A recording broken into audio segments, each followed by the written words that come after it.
नीतीश कुमार ये देख रहे हैं कि सब कुछ वैसा नहीं हो रहा है जैसा वो चाह रहे थे।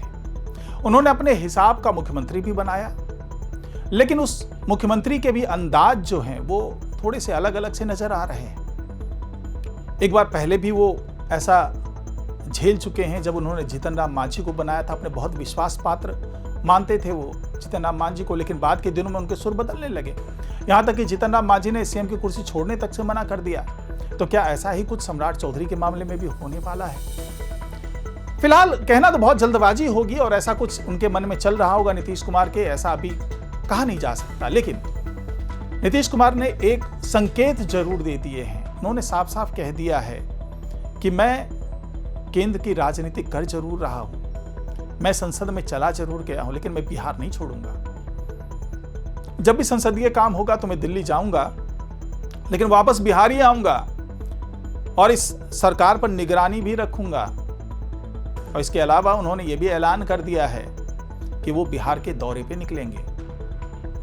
तो इस बार फिर से बिहार का दौरा करने की जरूरत क्यों पड़ गई, जबकि अब वो मुख्यमंत्री भी नहीं हैं? तो इसके पीछे की सोच भी मैं बताऊंगा आपको, इसके पीछे का समीकरण भी बताऊंगा मैं आपको, और इसके पीछे की मजबूरी भी बताऊंगा मैं आपको। तो सब कुछ जानिए आज की इस रिपोर्ट में, तो इसे आखिर तक जरूर देखिएगा। नमस्कार, मैं हूं डॉक्टर सुरजीत सिंह और आप देख रहे हैं YBN बिहार झारखंड। अगर आपने अभी तक इसे सब्सक्राइब नहीं किया है, सब्सक्राइब कर लीजिए, और अगर आपको ये वीडियो अच्छा लगे तो लाइक कीजिए, शेयर कीजिए और कमेंट जरूर कीजिए। तो नीतीश कुमार को ये बात समझ में आने लगी है कि जब तक पावर में कोई इंसान रहता है तो उसकी हर चीज मानी जाती है, सब कुछ होता है उसके हाथ में। लेकिन पावर से आप जब ही हटते हैं तभी आपका नियंत्रण खत्म होने लगता है। और बिहार के परिप्रेक्ष्य में बात करें तो मुख्यमंत्री पद से जाने के बाद नीतीश कुमार को यह बात लगता है कि अब समझ में आने लगी है, क्योंकि कुछ फैसले जो सम्राट चौधरी ने लिए हैं उसने नीतीश कुमार को सोचने पर मजबूर कर दिया है कि क्या वो जैसा सोच रहे थे, वो जैसा चाह रहे थे, वैसा ही सब कुछ होगा, या फिर एक बार फिर से उन्हें अग्नि परीक्षा देनी पड़ेगी। अब ये भी जिस तरीके से माना जा रहा है कि उन्होंने अपने बेटे को लॉन्च कर दिया है। हालांकि जो पैराशूट लॉन्चिंग की बात होती है वो तरीका अलग होता है, सीधे उप मुख्यमंत्री की कुर्सी पर बिठा देना, जैसा कि लालू यादव ने किया, जैसा और भी नेता करते रहे हैं कि भाई सांसद बना दिया, मंत्री बना दिया, सब कुछ कर दिया। उपेंद्र कुशवाहा की बात कर लें, जीतन राम मांझी की बात कर लें, तो ये लोग ऐसा करते रहे हैं। लेकिन नीतीश कुमार उस नक्शे कदम पर नहीं चले। उनके बेटे को काफी मान मनोबल करके जेडीयू के ही तमाम बड़े नेता जो थे वो लेकर के तो आए राजनीति में, लेकिन वो डिप्टी सीएम नहीं बने। वो अब अपने आप को साबित करना चाहते हैं। अब साबित कैसे करें? तो बार बार निशांत चौधरी जो है संगठन में जा रहे हैं, बात कर रहे हैं, नेताओं से मिल रहे हैं और सब कुछ बेहतर करने की कोशिश है, और साथ ही खुद को साबित करने की भी चुनौती है निशांत कुमार के पास। तो ऐसे में क्या ये माना जाए कि नीतीश कुमार जो यात्रा निकालना चाहते हैं, जो करना चाहते हैं, उसके पीछे उनकी सियासी मजबूरी है, क्योंकि वो अब अपने साथ निशांत कुमार को लेकर के चलना चाहते हैं। क्योंकि निशांत कुमार ने पहले से ऐलान किया हुआ है कि मैं पूरे बिहार का दौरा करूंगा, लोगों से मिलूंगा, उनकी समस्याएं जानूंगा, उसके बाद मुझे लगेगा कि हाँ, मैं इस काबिल हो गया हूं कि मुझे उनका प्रतिनिधित्व करना चाहिए, सरकार में आना चाहिए, तो मैं उस वक्त सोचूंगा। और लगभग 1 साल का समय हो सकता है कि इसमें लगे भी।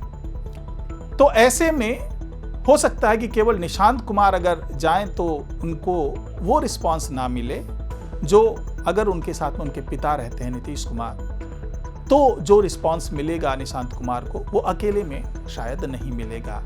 तो एक बड़ी वजह तो ये समझ में आ रही है कि नीतीश कुमार अपने बेटे को लॉन्च करना चाहते हैं, लोगों तक पहुंचना चाहते हैं, और नीतीश कुमार के नाम पे जो भीड़ जुटेगी, क्योंकि एक तरीके से उनके लिए बड़ा ही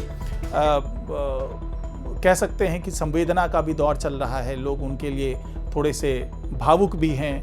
तो नीतीश कुमार जब मुख्यमंत्री पद छोड़ने के बाद पहली बार दौरा करेंगे बिहार का, तो लोग जुड़ेंगे भी, भावनाएं भी जुड़ेंगी, और इसी दौरान निशांत कुमार को भी आगे लाने का मौका नीतीश कुमार को मिल जाएगा। यानी कि नीतीश कुमार बार बार कह रहे हैं कि मैं वंशवाद और परिवारवाद को अब भी आगे नहीं बढ़ा रहा हूं। अगर जनता ने स्वीकार कर लिया निशांत कुमार को तो ठीक, नहीं तो फिर जैसे चल रही है चीजें वैसी चलेंगी। यानी कि एक तरीके से कहिए कि नीतीश कुमार ने इस बहाने से एक बड़ा मास्टर स्ट्रोक खेल दिया है और एक एग्जाम्पल भी सेट कर दिया है, क्योंकि वो चाहते तो निशांत कुमार को लॉन्च कर सकते थे, उनको डिप्टी सीएम बना सकते थे, लेकिन ऐसा नहीं हुआ। हालांकि संदेश तो ये दिया गया कि निशांत कुमार खुद नहीं चाहते थे। सच्चाई क्या है वो अलग बात है। तो सब कुछ जो है ये माना जा रहा है कि सियासी जो दौरा होगा उसके पीछे की ये सोच हो सकती है। अब दूसरा समीकरण बनता हुआ नजर आ रहा है वो ये है कि नीतीश कुमार नहीं चाहते हैं कि पूरी तरीके से सत्ता की बागडोर बीजेपी को ही सौंप दी जाए, बल्कि बीजेपी पर भी लगातार इस बात का दबाव रहे कि टाइगर जिंदा है। जी हां, यह संदेश देने की कोशिश है नीतीश कुमार की तरफ से कि टाइगर जिंदा है, हल्के में मत लो।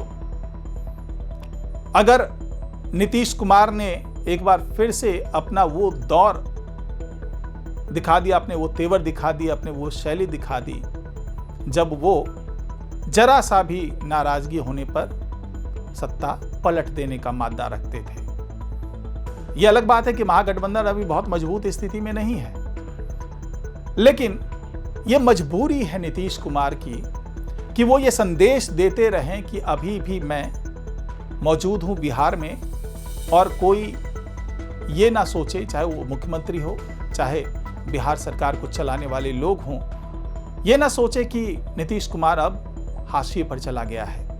नीतीश कुमार की कोई अहमियत नहीं है, क्योंकि नीतीश कुमार का सबसे बड़ा हथियार ही जनता है और जननायक के तौर पर वो जुड़े रहे हैं। जननायक के तौर पर जनता उनको पसंद भी करती है। तो जो जनता का दबाव होता है उस दबाव को महसूस कराना चाहते हैं नीतीश कुमार, और एक तरीके से ये कह सकते हैं कि इस यात्रा के माध्यम से शक्ति प्रदर्शन करने जा रहे हैं। और ये साफ साफ दिखा भी जब विधायक दल की बैठक हो रही थी, वहां पे सारी बातें की गई, नेता चुनने की बात हुई, विधानमंडल नेता चुनने की बात हुई जेडीयू के, तो वहां पे सहमति नहीं बन पाई। सहमति क्यों नहीं बन पाई? क्योंकि वहां पे 2-3 फैक्टर आ रहे थे। पहला तो एक कोई सर्वमान्य नेता वहां पर नजर नहीं आ रहा था जिसपे जेडीयू के लोग एकजुट हो जाएं, चाहे वो ललन सिंह हो, चाहे वो अशोक चौधरी हो, चाहे विजेंद्र प्रसाद यादव हो, चाहे विजय चौधरी हो, चाहे जो दूसरे नेता हैं, किसी के नाम पर बहुत बड़ी सहमति बनती नजर नहीं आ रही, और उस रेस में निशांत कुमार ने अपने आप को रखा नहीं था। तो वहां पर सवाल उठा कि भाई किसको बनाया जाए। दूसरा फैक्टर था कि क्या निशांत कुमार को बना दिया जाए। उस पर भी खूब गहन पड़ताल हुई, बातचीत हुई, लेकिन क्या वाकई बन जाएंगे निशांत कुमार? विधायक दल के नेता बनेंगे, विधानमंडल के नेता बनेंगे? यह बड़ा सवाल था। फिर सवाल यह भी आया कि जातीय समीकरण को कैसे दुरुस्त करेंगे, क्योंकि अगर किसी भी नेता को उसकी लोकप्रियता या फिर उसकी काबिलियत को देख करके केवल आगे बढ़ा दिया जाए तो वहां पर सवाल उठेगा जातीय समीकरण का, उसको कैसे साधा जाए। तो कुल मिलाकर के बैठक में कोई फैसला हो नहीं पाया और पूरी जिम्मेदारी सौंप दी गई नीतीश कुमार के पे कि भाई आलाकमान जो फैसला करेंगे उसको मान लिया जाएगा। तो इसके बाद फिर नीतीश कुमार को लगा कि ठीक है, ये पावर तो मेरे पास आ गया, यानी कि जो पार्टी की कमान है वो मेरे हाथ में है, जेडीयू में वही होगा जो मैं चाहूंगा। लेकिन सरकार को कैसे कंट्रोल में किया जाए? सरकार कभी यह ना सोच ले कि अब नीतीश कुमार चले गए, उनके युग की समाप्ति हो गई, अब हम अपने हिसाब से काम करेंगे। तो उसको बांधने का काम जो है अब नीतीश कुमार इस यात्रा के माध्यम से करना चाहते हैं और ये दिखाना चाहते हैं कि बिहार की पहली पसंद अभी भी मैं ही हूं और अगर जरूरत पड़ा तो मैं पलट भी सकता हूं। तो ये एक संदेश देने की कोशिश मानी जा रही है कि नीतीश कुमार की तरफ से की जा रही है, और जब ये यात्रा वो शुरू करेंगे तो इसका असर भी होता हुआ नजर आएगा। तो फिलहाल आज की रिपोर्ट में इतना ही। नमस्कार।